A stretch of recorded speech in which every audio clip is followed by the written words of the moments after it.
And then on the level of pure spirit, pure potential, third dantian, sixth chakra, third eye, there are just possibilities that you can anchor by focusing, and you can bring them into the physical. Think about this. Your physical reality has to assume, it has to arrange itself in the way that you are projecting. Even if you wouldn't be doing anything, even if you took a zero aligned action, so no action at all. Let's do this as an experiment, mental experiment. I can be taking action, I can be overshooting, coming from the idea, self-concept or belief that I don't have something. And then all the grind is just creating another feedback loop where that carrot is on a stick and it just keeps evading me.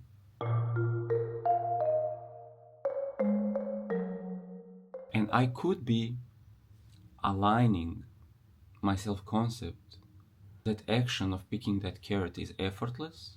But then let's say if I take no action at all, the carrot starts to show up and literally falls into my lap.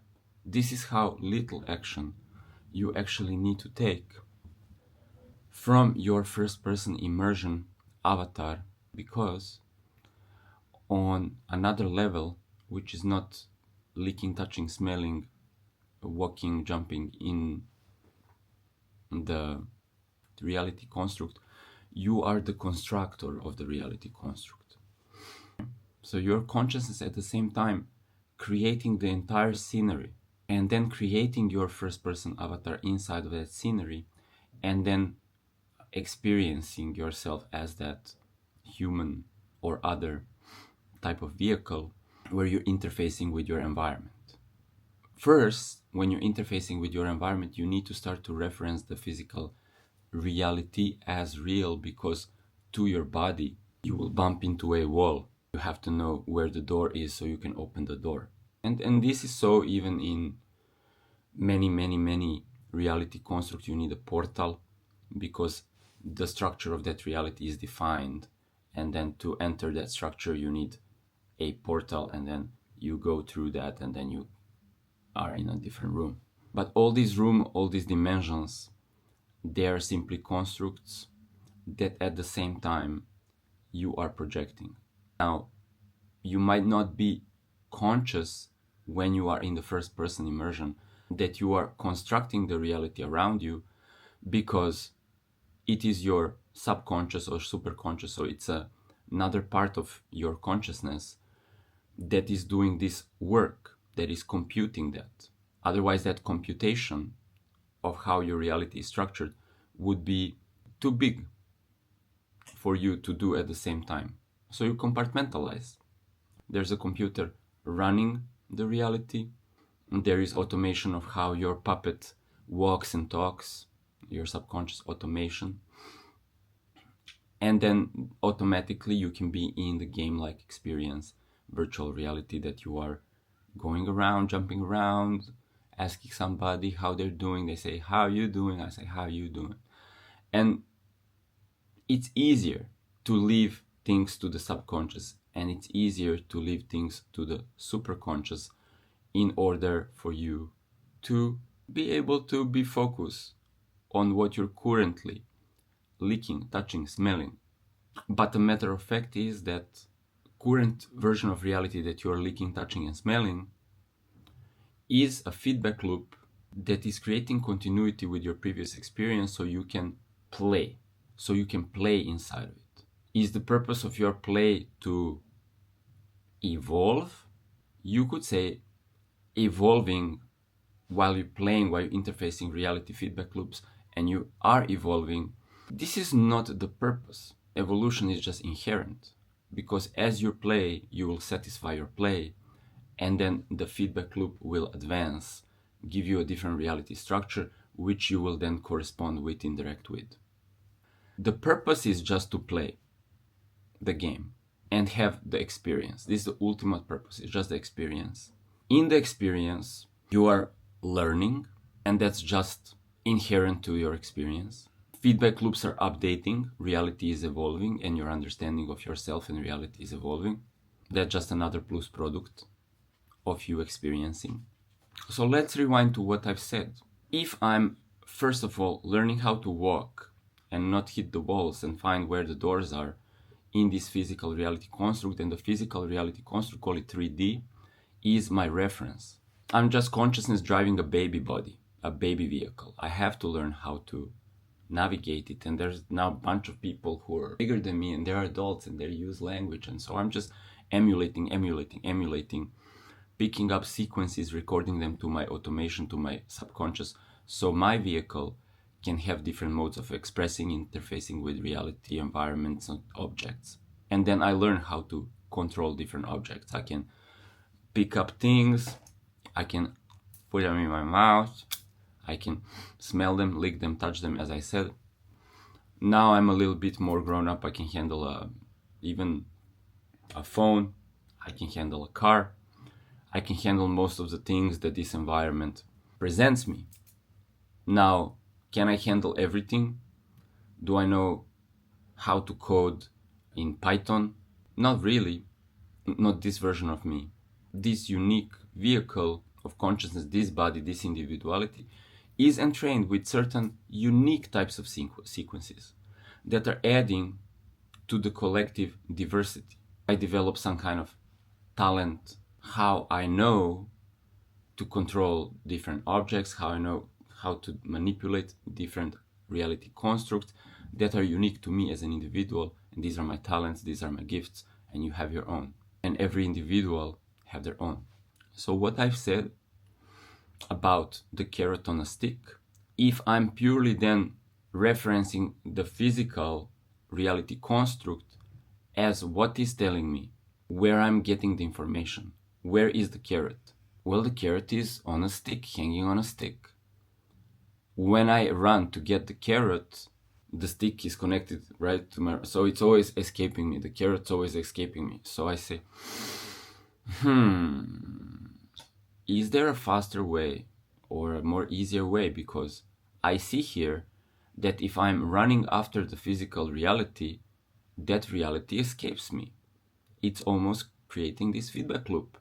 The more I try to grasp for something, the more it escapes me. I might discover through pondering. If I say, please carrot, come to me, the carrot gifts itself to me. Big one, actually. And this is what we're taught as children. It's kindly ask.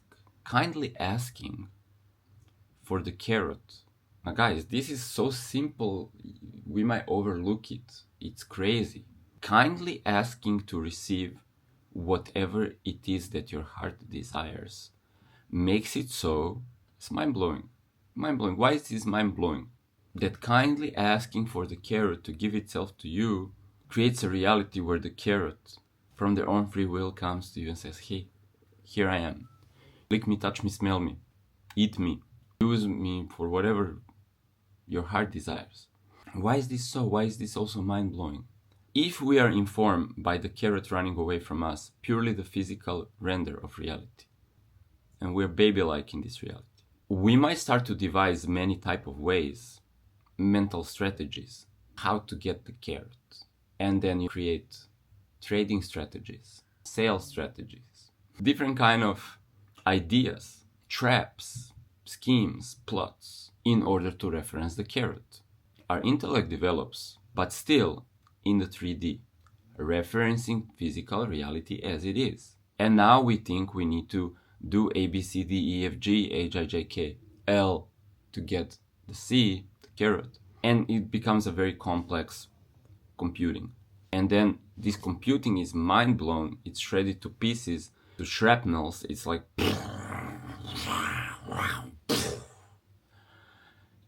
because you see, okay, wait, can I please have the carrot?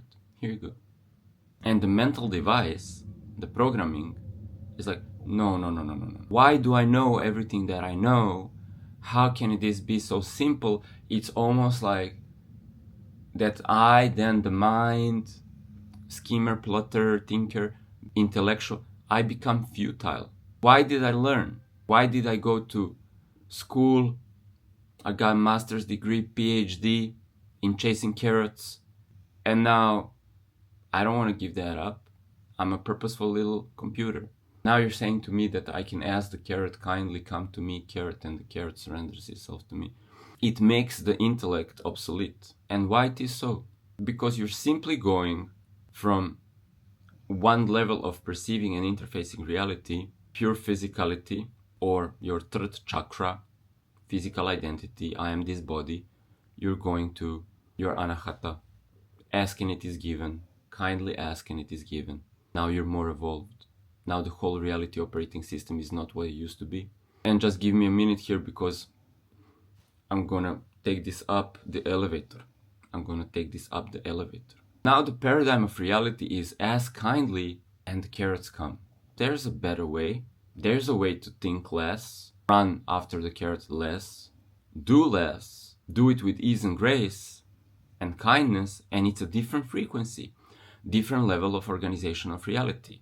Talk about optimization, talk about productivity, talk about creating a better system, talk about hacking or whatever. Here's a natural hack, already embedded. You just need to let go for all the plotting and the scheming and the grinding and the hustling, because that belongs to a lower level of reality organization, lower level of perceiving that. You need to go through this. Learning, being in the baby vehicle, learning how to walk and avoid the obstacle. And then the intellect, the mind can reference that, create a story about that I am this body and the cars are going to hit me and the carrots are running away from me and whatnot. But we expand that. And then the mind starts to tell the story, oh yes, I am the being that is connected with every other thing, every other carrot, every other individual. Through acts of kindness, everything is given and received, and we are just now juggling million carrots. Easy peasy. What happens on this level? Okay, let's just not skip the floor. My word becomes the program. Now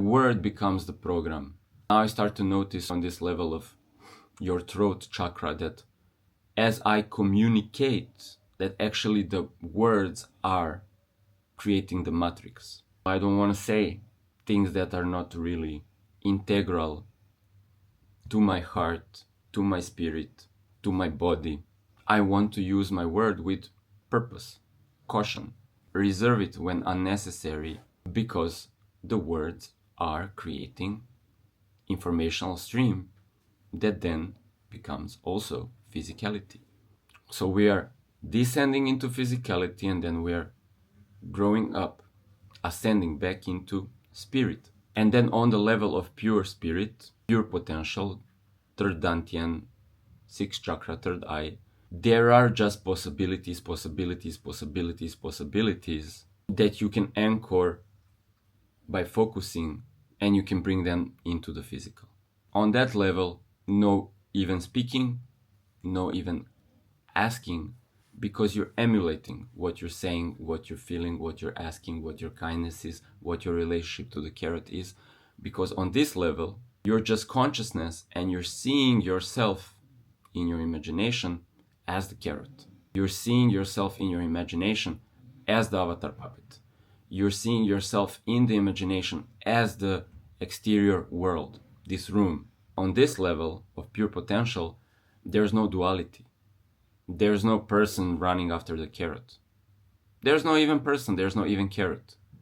It's just imagined. However the person is handling the carrot, there is only consciousness imagining itself to be the person and the carrot. Therefore, on this level, it's absolutely not even that you have to do something on a personal, physical, verbal, emotional.